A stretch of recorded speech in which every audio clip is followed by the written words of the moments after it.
Game, himayan natin ang mga nakakalitong SEC financial filings. Perfect itong guide para sa mga newbie investors. Mukhang nakakatakot tong 17Q cover sheet, no? Pero huwag mag-alala, tuturuan ko kayong basahin yan. May tatlo tayong simple pero solid na steps para ma-analyze ang ahit anong stock. Step 1, profit. Titingnan natin kung kumikita ba talaga sila gamit ang income statement. Sa kaso ng Oceana Gold, literal na dumoble ang revenue nila to $158.4 million. At ang nakakalula, pumalo ang net income nila ng tumataginting na 369%. Grabe, di ba? Makikita mo mismo ang massive jump na yan dito sa official corporate statement nila. Pero teka, bakit lumaki? Diyan papasok ang management's discussion section para bigyang tayo ng konteksto. Bumaba man ng slight ang production, bigla namang sumirit sa $5,049 ang presyo ng ginto.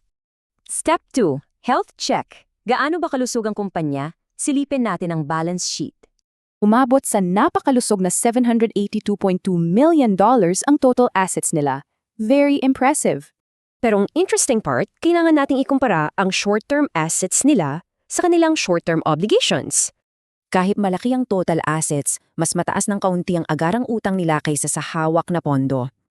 Final step, liquidity.